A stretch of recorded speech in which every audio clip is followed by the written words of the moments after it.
Good thinking. Jesus. All right, let's grab a seat.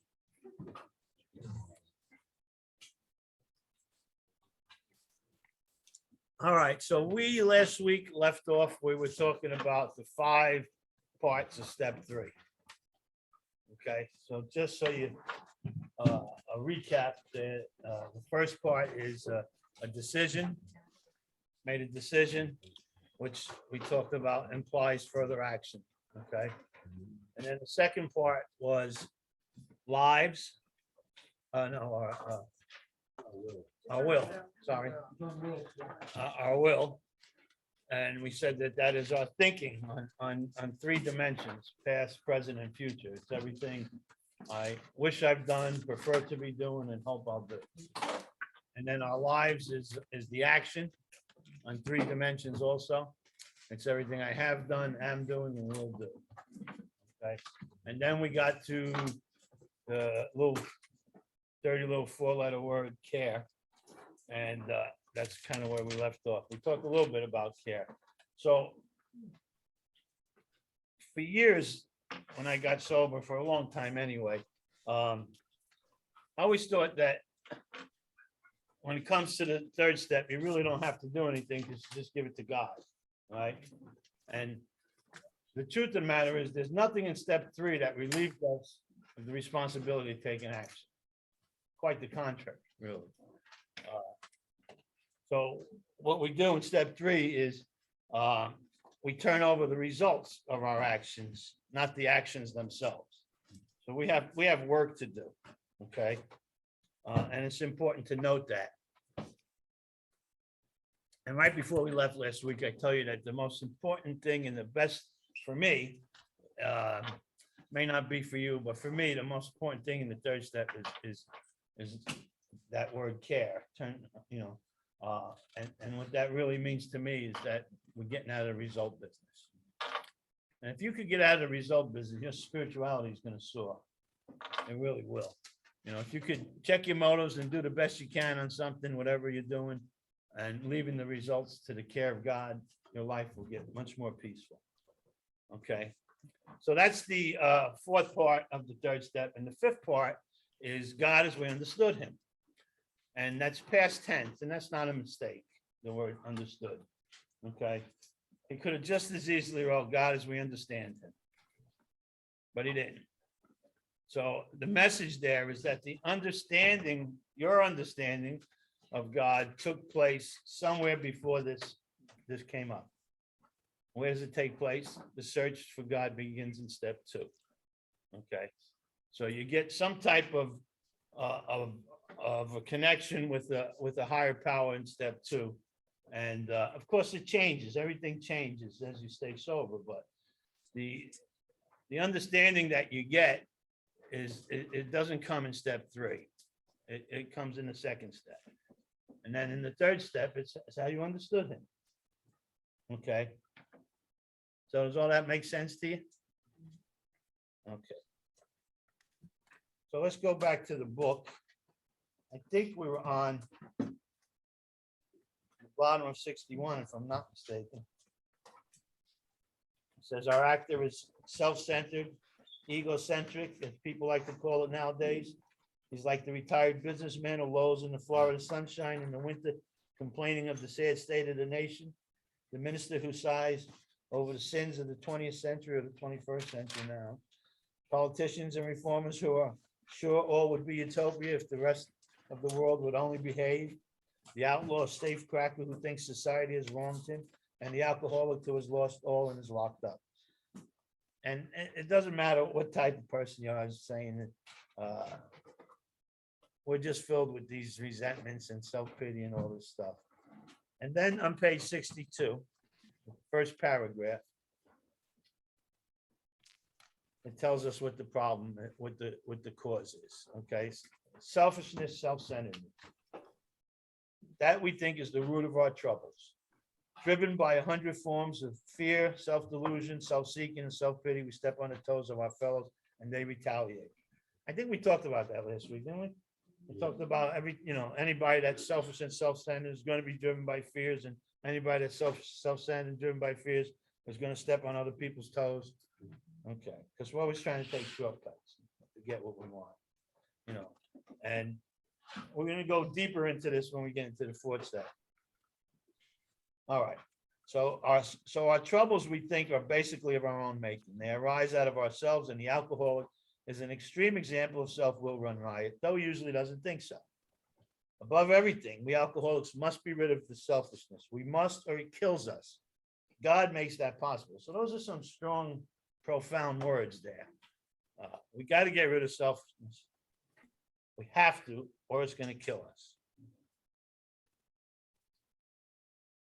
And there often seems no way of entirely getting rid of self without his aid. So we need God to do this, okay? Many of us had moral and philosophical convictions galore, but we could not live up to them, even though we would have liked to. Neither could we have reduced our self-centeredness much by wishing or trying on our own power. We had to have God's help. It's like trying to get sober, right? You can try all you want, but at the end, you really need to come in here and surrender and get and hook up with a God. Otherwise, so we had to have God's help.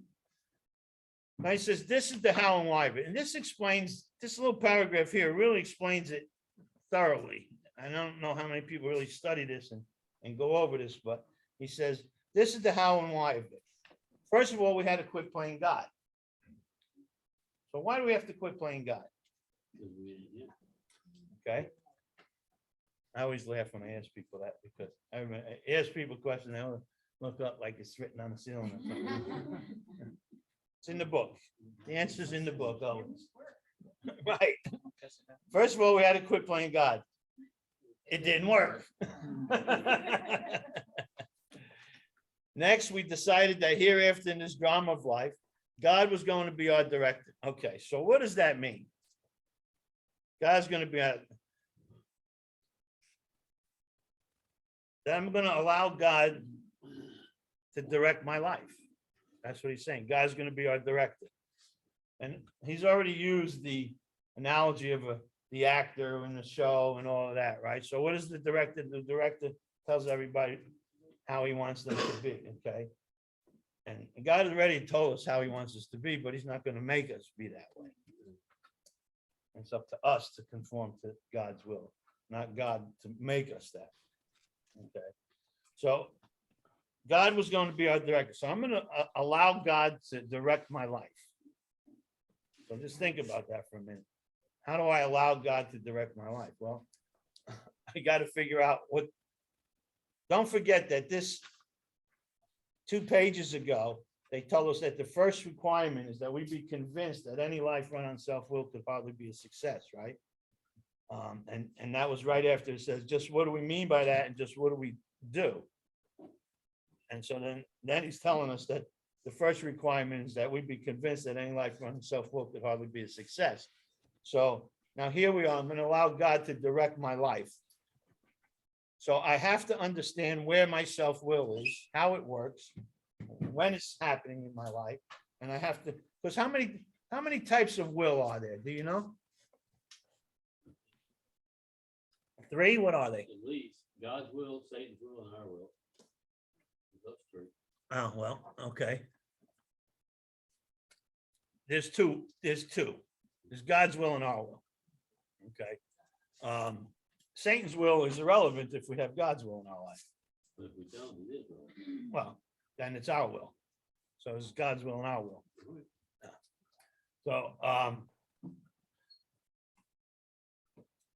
So if I'm not doing God's will, then obviously I'm in self-will. Okay. And the tricky part is, and we kind of learned about this more in step 11, but the tricky part is that we start too many times we sign God's name to our bullshit. Yeah. Okay. You know, or we claim something to be God's will when it's really what we wanted, right? You know, all along. So we'll go deeper into that in the 11th step, but just so you understand, right now, if that's for me, tell them in a meeting. Right now we're trying to learn how to have God direct my life. Okay, that's what we're trying to do. So here we are back on page 62. So next we decided that hereafter in this drama of life, God was going to be our director.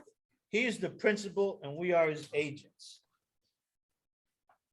And I'm not sure if anybody ever, I know that the guys that sat through this, you know it, but if you've never done this, I'm not sure if you really understand what that means, that he is the principal and we are his agents. Like, what is an agent, right?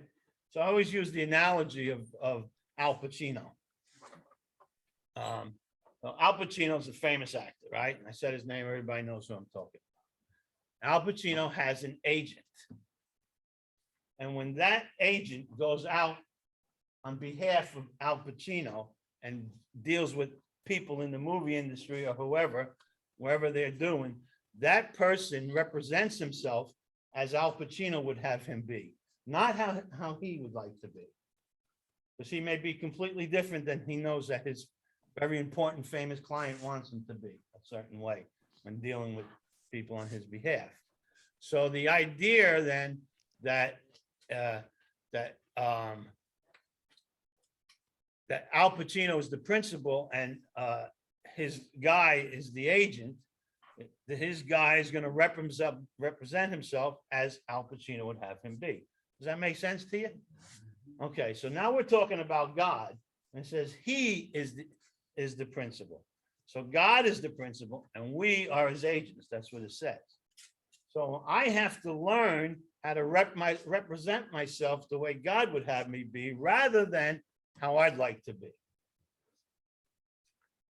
Much easier said than done, but that's where we're going for. Okay, so I'm going to allow God to direct my life, and now I'm going to try to represent myself as God would have me be, rather than I would like to be. And you know what that produces, people? If I start practicing that, it produces change. And that's what this whole thing is about. This whole thing is about changing. So I'm going to have God's going to be the director. And then it says, he is the principal and we are his agents. So I will represent myself as he would have me be. And then he says, he is the father and we are his children. Now and I understand that some people have come from a upbringing where they didn't have very good parental guidance in their home. I understand that. And if that be the case for you, I'm sure you can still appreciate or understand how it should be. For me, I'm going to share with you how it was for me. I had good upbringing. I come from a loving Italian family, okay? And I never went to bed as a little kid worrying about, am I going to be able to eat tomorrow? Am I going to have a place to sleep? I never had, that never came into play, never crossed my mind, never thought about those things. There was no need, it wasn't even in my consciousness.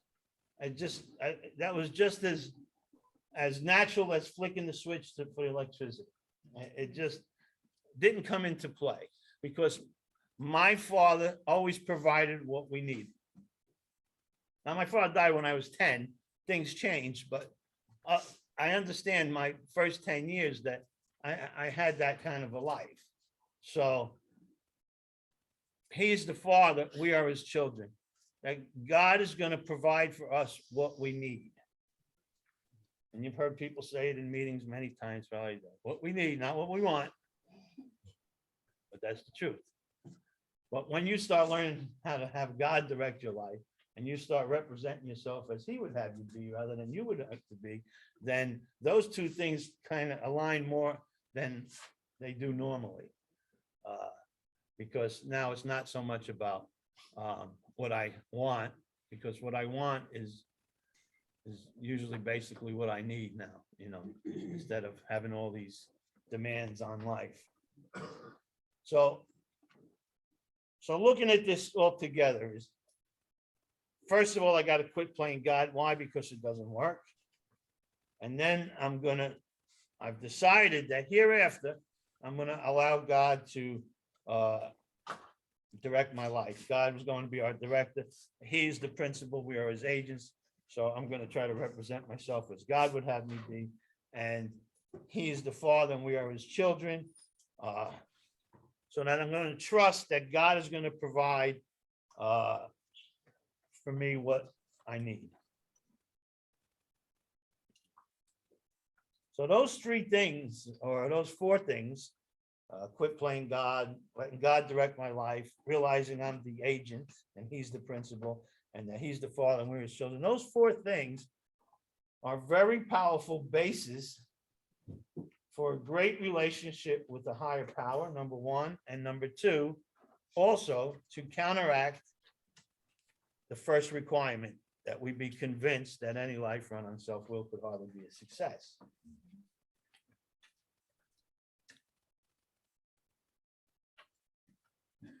So many times, and if you've been around for a while, you can probably agree that you've been in meetings and you've looked at these steps and you've heard the steps, you worked the steps, you did all these things. I don't know if you ever looked at them like this, that this third step is giving us everything we need to do a fourth step.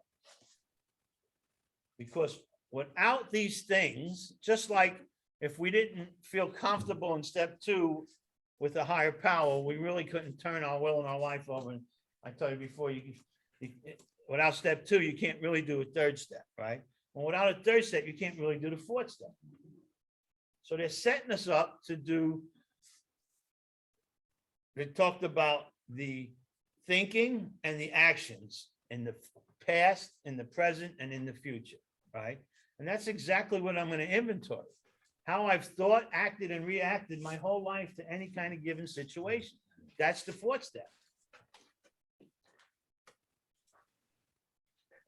It's more to that, of course, and we'll get into it when we get that. But that's what I want you to understand, that these are things that are definitely required for you in order to do a fearless and searching moral inventory.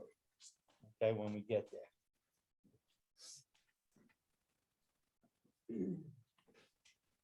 All right. So step three is about understanding that while we make decisions about the actions of our lives, we don't make decisions about the results of those actions. And I think we might have talked about that last week, right?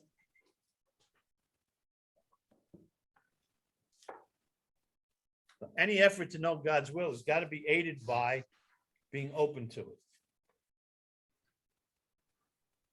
The more open we are to learning God's will, the more we're going to learn God's will. It's really difficult to be open-minded about God's will when we really believe that we know what we want, or we really believe that we're right about something.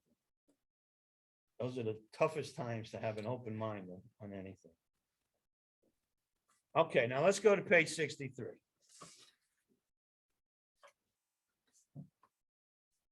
It says, now, when we sincerely took such a position, all sorts of remarkable things followed.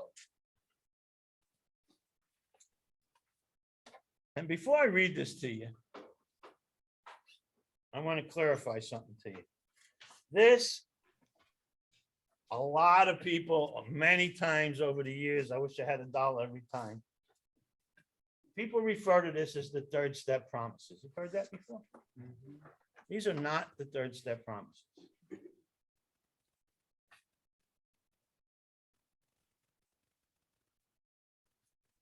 Why am I sure that they're not the third step promises? After this paragraph, it says, we were now at step 3. So if you haven't done the step yet, you can't get the results of it. Okay. So what this is on the top of page 63 are 10 results of the second step.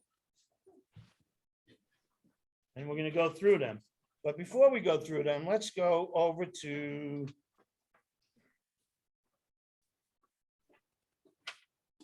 book is falling apart.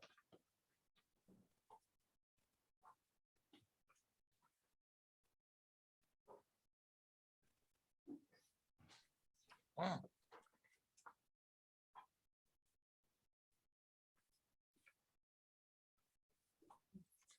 Okay, go over to page 68 for a minute. Second paragraph on page 68 says, perhaps there is a better way. We think so.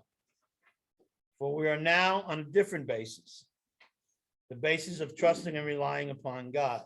We trust infinite God rather than our finite selves. We're in the world to play the role that he assigns. And the rest of this paragraph is the results, is the promises of the third step. Just to the extent that we do as we think he would have us and humbly rely on him, does he enable us to match calamity with serenity. That is the third step promises. Nowhere in this book will you find the promises for the step before you do the step. Doesn't come like that. It's kind of like, I don't know, like when I was a kid, my mom would tell us, there was, I had 3 brothers, so she was raising 4 boys by herself in the Bronx. That was a tough job. But she would tell us, if we kept the room clean and didn't make a mess and didn't get in any trouble, she'd give us $1 to go to the movie or something, you know what I mean? And that was a promise, right? But the results of that depended on me doing something or not doing something or both, right? And I wouldn't get the $1 and go to the movies and then have to perform during the week. The promise is not fulfilled until something happens. Okay. So in the first step, the promise what? Well, I'm sober. I don't drink or use. Okay. And then each step along the way. So this step, the promise you'll find in the 4th step. And the 2nd step promise is, I'm not sure. I don't hardly ever call them promises myself. I call them results. You do this, this is the result of that.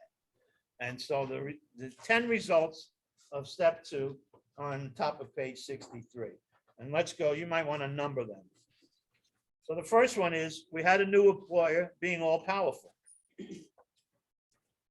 The second one is, he provided what we needed if we kept close to him and performed his work well.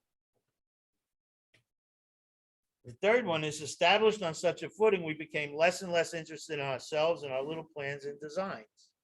The fourth one is, more and more we became interested in seeing what we can contribute to life.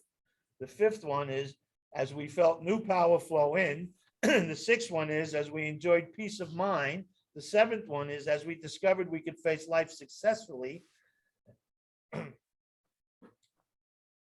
eighth one is, as we became conscious of his presence. We began to lose fear of today, tomorrow, or the hereafter. And the 10th one is, we were reborn. Now, most people believe this to be the third step promises because they really didn't do shit in the second step to get this results. Well, we did a lot of talking about step 2, about God. We actually did an exercise to get us more comfortable with the God.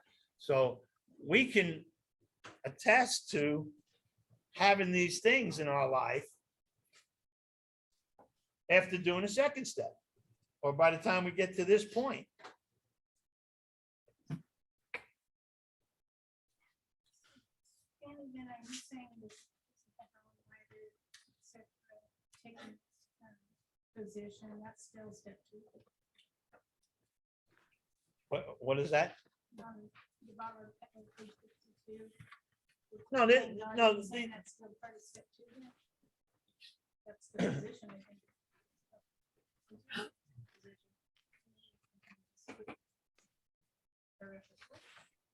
Yeah, so what we've done in step 2 is we've begun a relationship with a God, whether it's the God that we knew as a child or it's something that we just kind of put together now, but we took a look at it. We pressed, changed, and rearranged. We made a list and we took out all the negative things and we added some positive stuff if we needed to.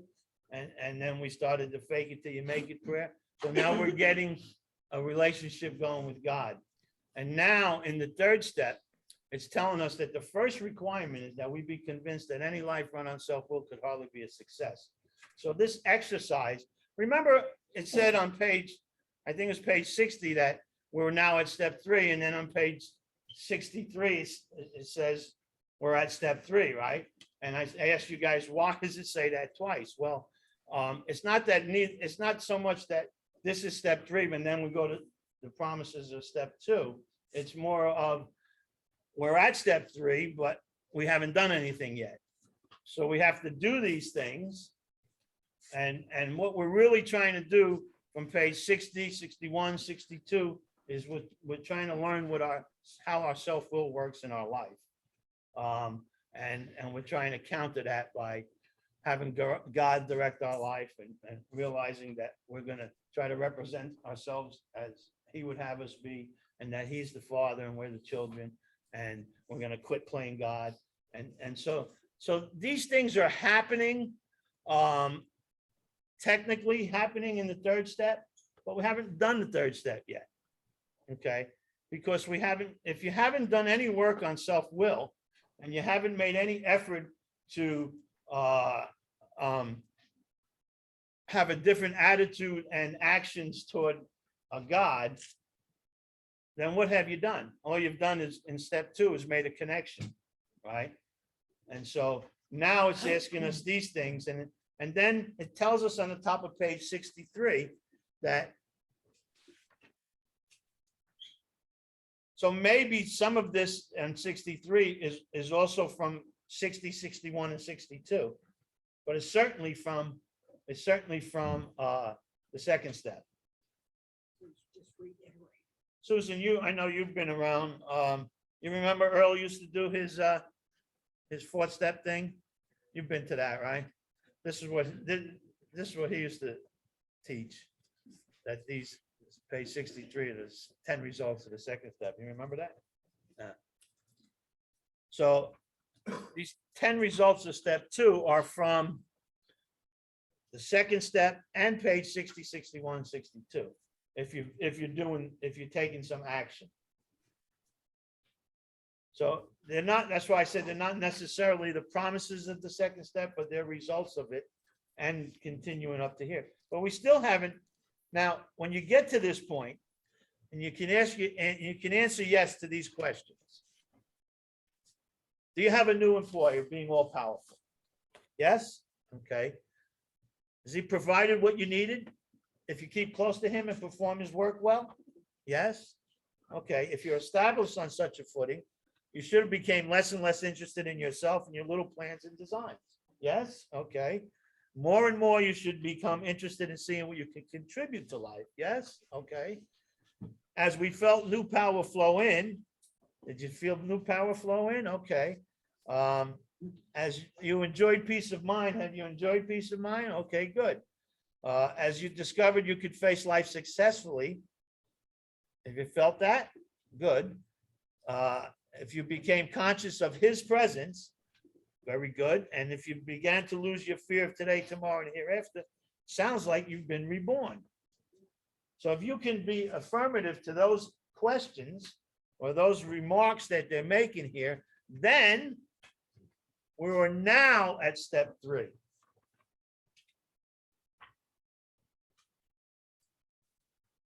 But there's no way you can answer yes to any one of those questions if this is what you did in step 2. Came to believe that power great enough so could remember. Yeah, okay. You got a sponsor. Sponsor said you're powerless. Yeah. Your life manager. Yeah. You believe in God. I don't know. Are you willing to believe in God? You willing to believe I believe in God? Yeah. Okay. Great. 3rd step. And if you just done that, which happens, you don't laugh because you would be shocked if you knew how much that happened. If that's what you've done. In Italian, we say, "Got some bull. You got nothing but ass." I don't know why I didn't think of it in English. That's what just came to my head. Write that on the board. Nah, I don't know how to spell. But so that's that. All that amounts to zip, to nothing. It's just lip service. Yeah, I've done the 2nd step. Sure, I came to believe. So this is actually looking at some serious work to do to get to the point. And if you can answer in the affirmative to all those things on the top of page 63, then guess what? You're now at step 3. Now you're at step 3. Not when you got 2 days sober and you came in here and you were told to ask if you believe. So it says, we're now at step 3. Many of us said to our makers, we understood, and then this is the 3rd step prayer. Now, another mistake, and I don't know if mistake is the right word. Let me take that back. Another thing that people do that I don't know is entirely correct. How you like that? I clean that up.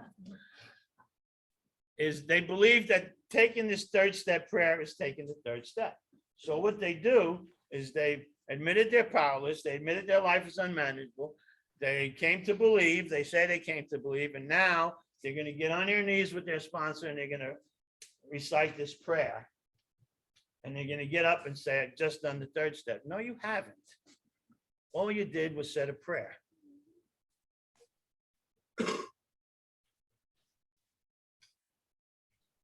How do I know that? It's in the book. That's right, Doug. So let's skip down to the next paragraph down where it says, we found it very desirable to take the spiritual step with an understanding person such as our wife, friend, or spiritual advisor. But it's better to meet God alone than with one who might misunderstand. The wording was, of course, quite optional, as we express the idea of voicing it without reservation. So let me give you a clue here, people. In Alcoholics Anonymous, we do not have any optional steps. Their steps are precise, specific, and clear-cut. They are a set of directions on what to do, and none of them are optional. So the prayer cannot be the step because it's optional. It's a good prayer. It works for millions of people, but it might not work for everybody.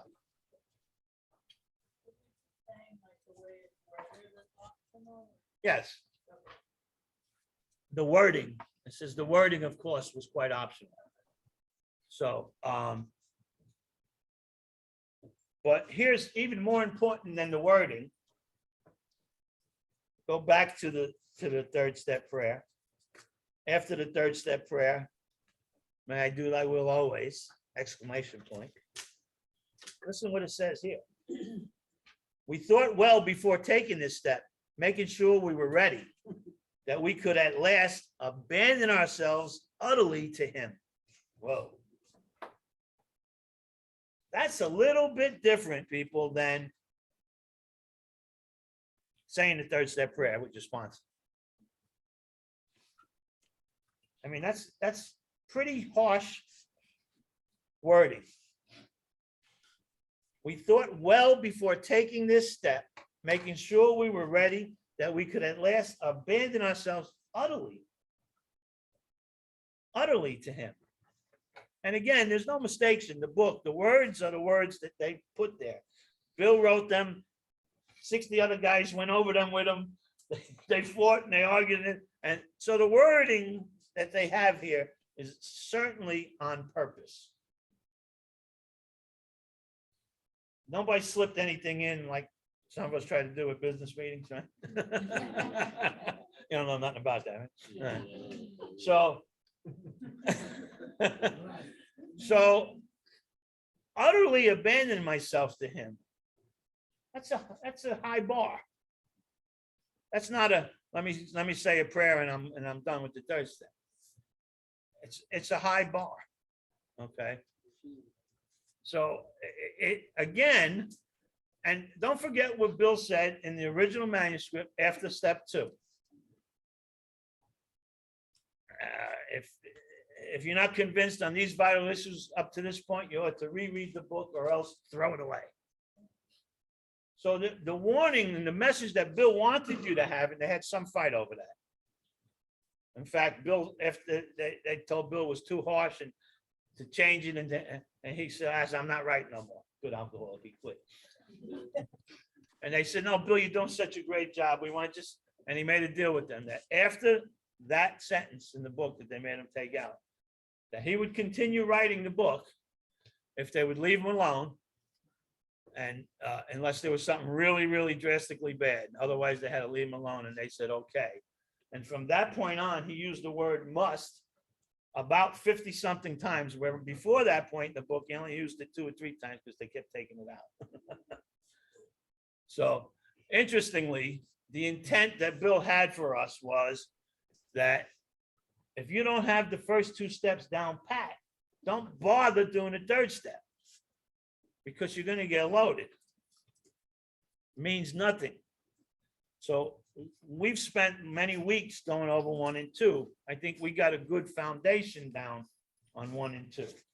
And now we're, if I can honestly answer yes to these questions on the top of page 63, then I'm at the 3rd step. But now, before I begin, I want to ask myself, am I sure that I'm ready? Can I at last abandon myself utterly to him? And I got to tell you, I haven't met anybody yet that's been at that point. Some of us have been really close. But I haven't met anybody yet that's ready to utterly abandon himself to God. No. I was right before I came into recovery when, all the shit was on me. But, a few weeks sober, I was some meals in my belly and a little rest. I'm starting to feel good. I wasn't really ready to utterly abandon myself to anyone after a few weeks. So how do you get to that point? Well, I go back and I study what the book is telling me to do, what we just talked about today. Number 1, quit playing God. Number 2, I'm going to allow God to direct my life.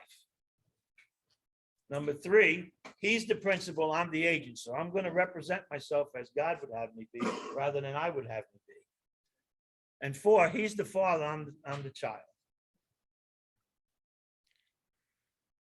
That, along with what it says on page 60, that the first requirement is that we be convinced that any life run on self-will could hardly be a success. So putting those things together, I'm now at page 63, and I can answer those questions affirmatively. Yes, I have a new employer. Yes, and all those things. And so now I'm at the 3rd step. And now I say this prayer or equivalent to it.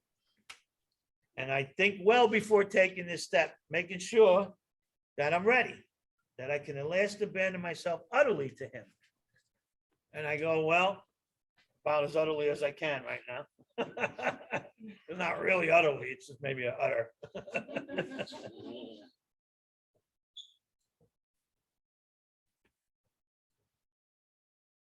So now, what this is telling me now, the next paragraph, this is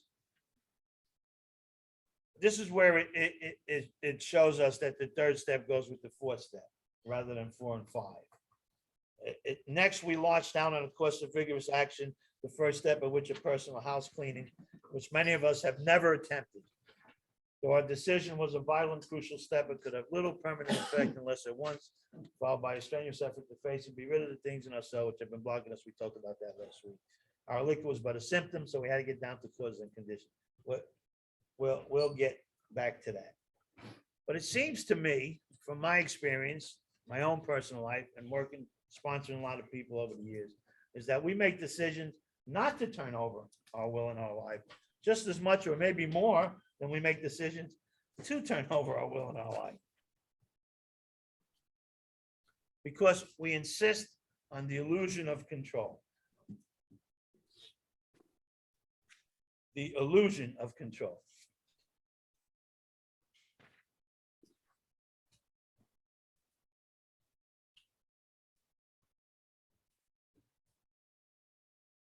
Now, I never liked when somebody in a meeting says, you ain't running nothing. Listen, I'm a businessman. I'm a parent, a grandparent. I run a little bit of things in my life. You know? This, I got to do some work, right? Not all. God's not going to do the work for me that needs to be done to run some of the things in my life. But and we're talking in totality is, you know, am I doing these things without checking in with God? That's what we really mean there. Am I incorporating God in my affairs? Am I incorporating these steps in my affairs? That's what the difference is. But we all got things that we have to run. You know, when somebody says you ain't running shit, it's usually somebody that ain't got shit that says that. Because if you got shit, you got shit to run. And there's nothing wrong with that. You know, I didn't get sober to be broken and you know, there's nothing wrong. I don't have to make apologies for being successful. There's nothing wrong with that. But we're talking about trying to control my life without God's help, without you people's help, without the help of the steps. That's no good. Does that make sense to you, what we're talking about?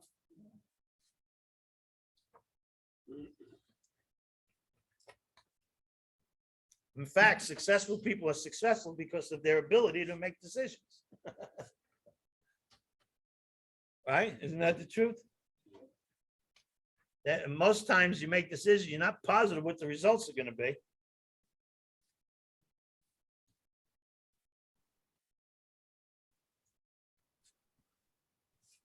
And my problem is I already know more than I'm willing to do.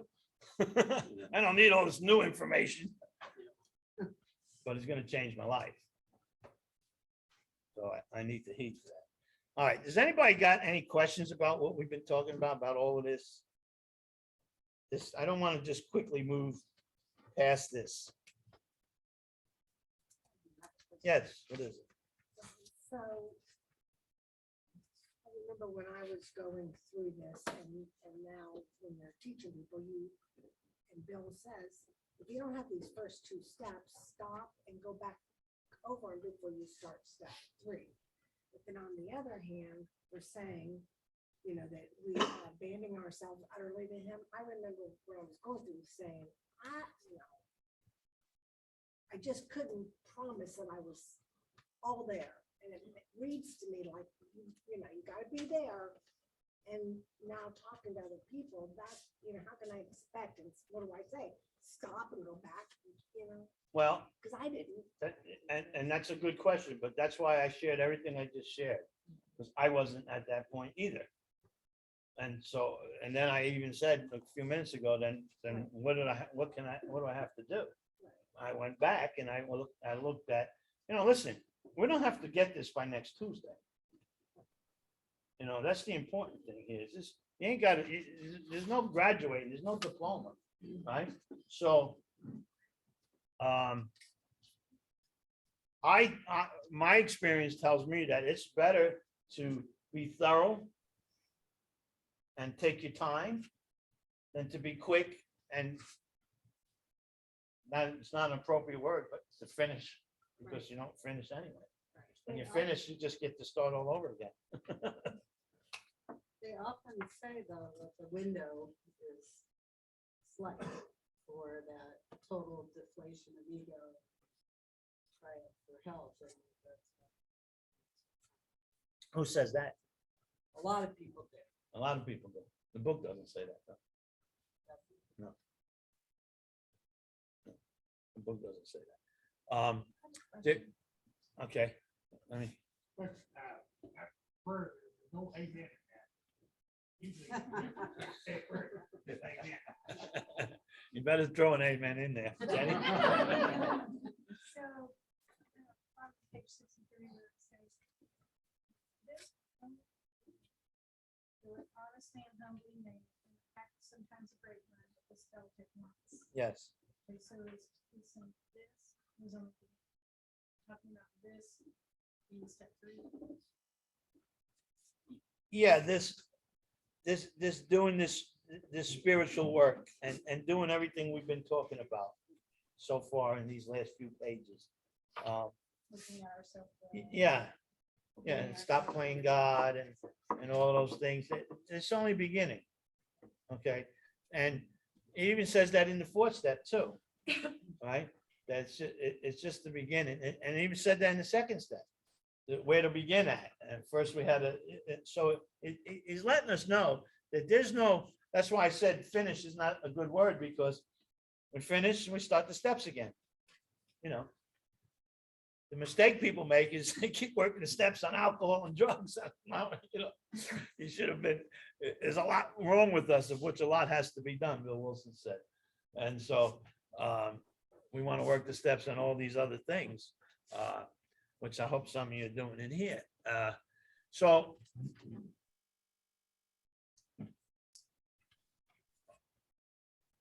what you were talking about is exactly what I was mentioning, right? We're not there yet. I'm not ready to, when I got to this point, I was not ready to utterly abandon myself to God. So I went back and I took a look at self-will. Where's self-will working in my life? Well, you know where self-will, when I went back and looked, and I'm only, at this point, I'm only 5 or 6 months sober. And I went back and I looked, and you know where I found self-will? You know what the first place I found self-will working in my life? Huh? Women? No. I still have that problem. No, I found that self-will was working in my life just by the mere fact of me saying I'm not utterly ready to abandon myself. That was, because here I am saying, God help me, I need help. I want to get this deal. I want to change who I am. I can't stand who I am, you know, and then I'm saying, but I'm not ready to utterly abandon myself to him. Can't do that yet, right? So that slapped me in the face that when I went back, the first thing I noticed was that's where my self-will is hitting me more than anything, by restricting myself to, by saying that I'm not really ready to utterly abandon myself yet. So now what do? I look and see, okay, that's self-will. What is the answer to self-will? God's will. Took you guys too long to answer that one. Yeah, there it is, God's will. Yes. So I have a person that is asking me what I need to do for this step. And I've already been guided by a couple other people that have never done it before step. She's put stop music. So basically she's looking at me like, you know, what steps I need to move steps, and that's pretty much this, you know, is all I'm really getting out of it.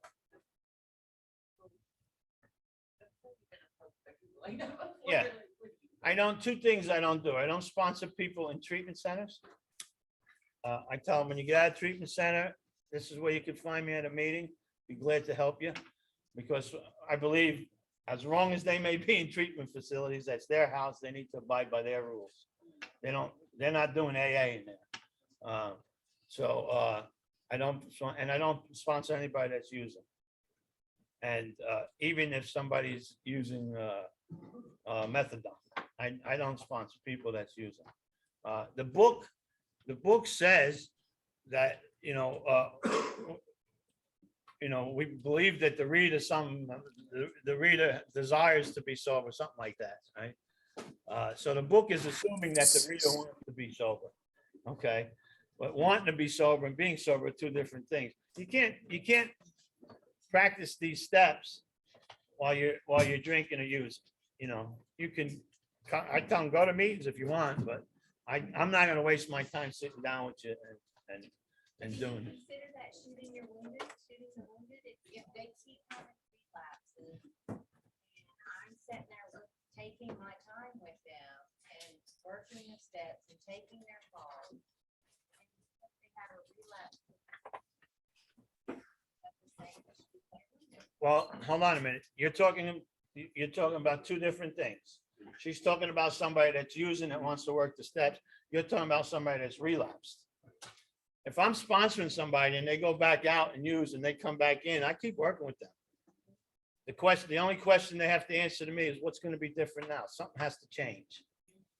Because I allow you to control your own life. I allow you to do whatever you want to do. But when you go back out and come back in, some of those things that you're doing, one of them's got to change or I'm not going to waste my time with you. So it's not shooting you're wounded. She's talking about people that are using that want to get sober, and you're talking about somebody that's sober and went back out and coming back in. Two different things. And I'm not shooting. See, it's not my job to get you sober. When we do the 12 step, we're going to talk a lot about that. It's not my job.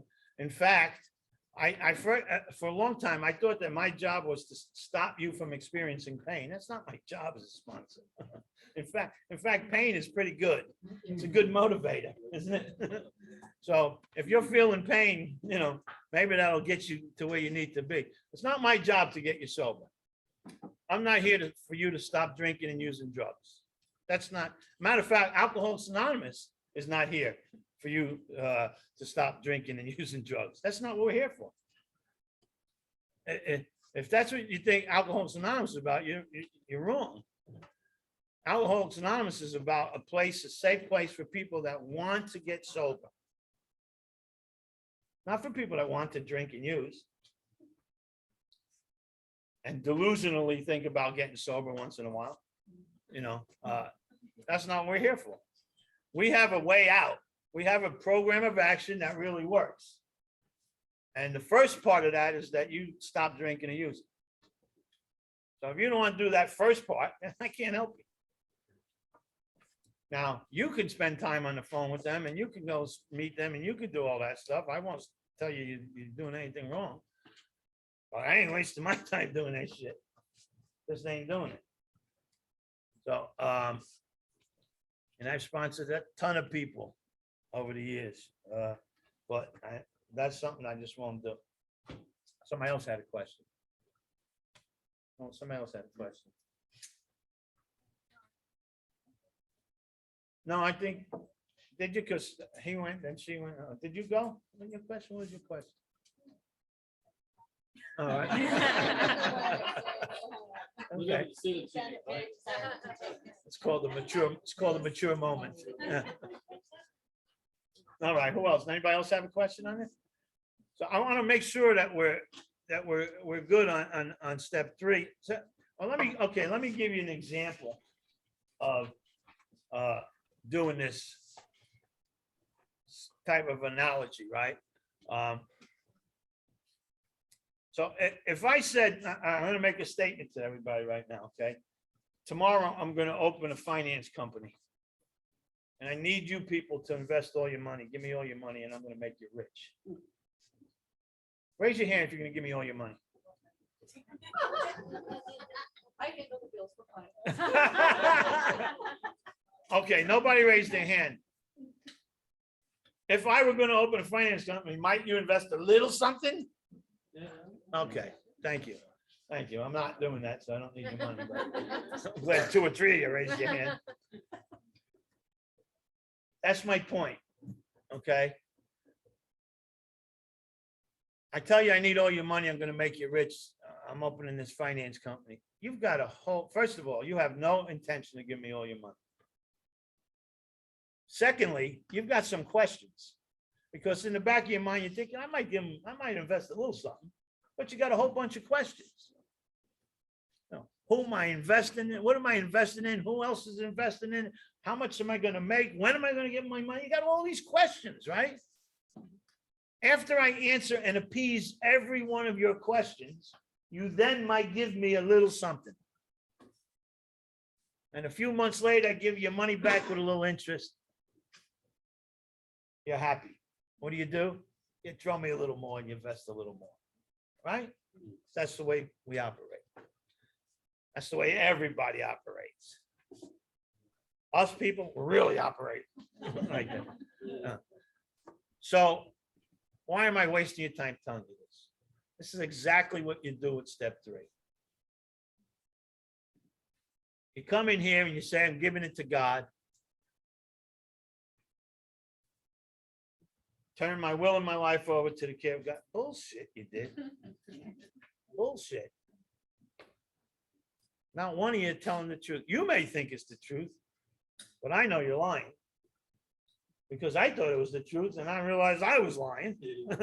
And I sponsored a whole bunch of people and they thought it was the truth and I know they were lying. Nobody comes in here and gives it all to God. It's a piecemeal thing. You get experience. What happens when you get experience? Anybody got the answer to that? What's that called? Faith. Thank you. Thank you. Trust, faith. Right. Faith is from experience. Remember, we talked about that. You get faith from experience. So when you come in here and you give a little to God, you give a little to the group, you give a little to your sponsor, you give a little to the people in the meetings, right? Your life starts getting a little better. You start feeling a little more comfortable. You invest a little bit more of yourself to God, a little bit more of yourself to your sponsor, a little bit more of yourself to your group and to the people about you, right? And you start getting better results and you invest a little more. That's what we do. So I think that's a great analogy. So I'll see, everybody had their hand up. I'll see you after the meeting. But that's a great example of, you know, why aren't you gonna invest? Now we're not talking about investing in Danny. Now we're talking about investing in yourself. How can you wholeheartedly invest in yourself working with God? You still don't want to do it. You still don't want to do it. When I sponsor people and they got some issues going on, you know, I always ask them, the first thing I always ask them, you know, anybody I tell you, where's God in all this? God's nowhere to be found because they're running the show. They're in control. All right, anybody got any questions? I got a couple minutes. Got any questions? It's a good place to leave off and we'll pick up on step 4 next week. You had a question, John? No. Okay. All right, thank you. Thanks, Danny. Why are you laughing at that? Oh. It's over. All right. Thank you very much, Danny. Good session tonight. Thanks, Tom. Hey, You're Tom, welcome. I got Dick Adams over here. Oh, do you? I got Dick Adams here. He told me, I told him that we have Tom Adams. He said, all you gotta do now is find Harry. Good. I'm not even going to comment on that one. I like I'm that not one. gonna comment on that. Here's Harry right here. All right, good to see Yeah. you guys. Yep. Take Good care, to brother. see you guys. Hey, Danny. Thank you, honey. Hey, See you. Danny. Danny. Danny. Bye.